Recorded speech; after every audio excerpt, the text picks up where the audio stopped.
When your spouse sins, who pays for it?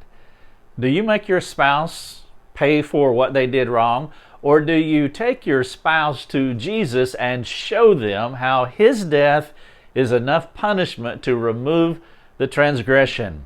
Too often, the offended spouse will hurt their spouse while neglecting the most redemptive response a person can have, which is helping a transgressor to Jesus so they can experience transformative freedom. Let's talk about it in this marriage devotional.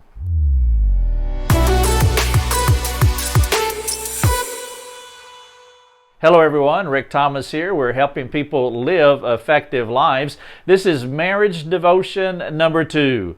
Who pays for your spouse's sin? The text that I want to use here is Isaiah 53:6. Isaiah said this, "All we, like sheep, have gone astray. We have turned everyone to his own way, and the Lord has laid on him," the Lord has laid on Jesus Christ, the iniquity of us all. Jesus Christ has taken our punishment for us. Now, most Christians understand the point of the gospel, which is, if I can say it in the most succinct way, Christ paid for my sins. Say that out loud. Christ paid for my sins. The profundity of this fantastic news is encapsulated in 5 monosyllabic words. That is amazing. This simple way of explaining the gospel is how we taught our children when they were younger. What I would do is I would hold up one of my hands, like my left hand here, and I would use each finger to explain the gospel. And so starting on one end, I would walk through those 5 words. Christ paid for my sins. 5 powerful words to illustrate the gospel. Why do we need a gospel? Well, you know, when Adam chose to walk away from God by believing a lie in Genesis 3:6, God had to institute a plan to redeem Adam and his fallen race, you and me. Adam couldn't save himself, and if God did not intervene, he and his friends would spend a Christless eternity in hell. Why? Because no sin can go unpunished. I mean, even our non-believing friends understand the cause and effect of wrongdoing and the need for justice. Humanity intuitively knows the need to punish evil. Mercifully, there is an answer to what is wrong with us. Believers should praise God for the everlasting, the eternal freedom that comes from Christ's forever, once for all payment that He made on the cross. But there is something equally profound to our eternal, everlasting, forever hope that we have in the gospel. Let me ask you a question here.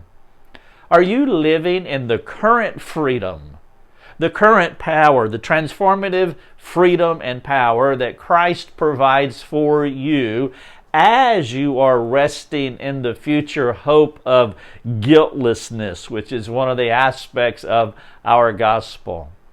What about this?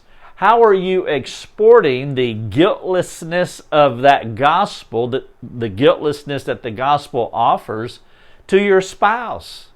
Do you lead your spouse to the payment maker after they sin? Do you help your spouse get to the restorative Jesus? If you are a believer, Christ doesn't make you pay for your sin. You are guilt-free. You are punishment-free. Christ sacrificed Himself for your sin by giving His life for you. Even with your current foul-ups, the mistakes, the sins, the transgressions that I make, Christ keeps on restoring me and you. If you practically understand this fundamental gospel truth at the moment of your spouse's sin, your immediate reaction to your spouse should be a gospel-motivated sacrifice rather than a self-focused punishment. Rather than choosing sinful anger as a self-justifying response to your spouse's wrongdoing, you have the power resident in you to adopt an attitude of forgiveness, which is an echo of the sacrifice of Christ. Jumping to sinful anger will only distort and strain your relationship with God and with your spouse. If you want to help your spouse walk in holiness, you must think, you must speak, you must act like Jesus. To help your spouse be like Christ, you'll have to set aside what you want at the moment. But if you choose to punish your spouse because of their sin, do not expect to have a one-flesh union that glorifies God or benefits either one of you. Each time you sinfully punish your spouse, you make it harder and harder and more difficult to accomplish the very thing that you desire the most between you two, which is Christ's likeness. This is marriage devotion number 2. The question that I'm asking, the title of the devotion is, who pays for your spouse's sin? Here's something I want you to think about as you reflect together. To discern your practical understanding of the gospel, Christ paid for my sins, to discern that, practically speaking, think about how you react to your spouse when he or she disappoints you. If your reactions are not Christ-like, you're mocking the redemptive purpose of His sacrifice. Here are the questions for you for this devotional. Number 1, how does the redemptive power of the gospel impact your marriage at the moment of your spouse's sin?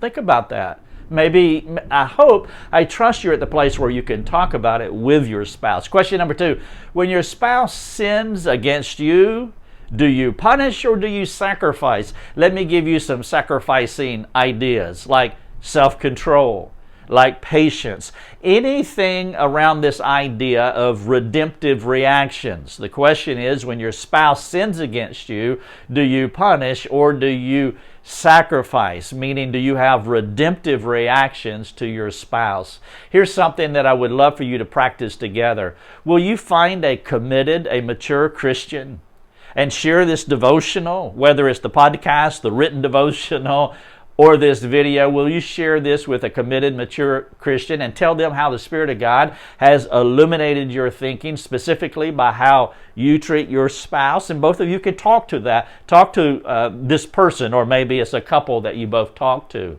Both of you pray together, asking the Father to help you to help each other. Marriage devotion number 2, the big question is, who pays for your spouse's sin? If you appreciate this video, would you subscribe to our YouTube channel and would you share it with your friends? Also, if you're able and would like to help us to keep our resources free for everyone, please consider making a donation to our ministry. Thank you so much for watching the video.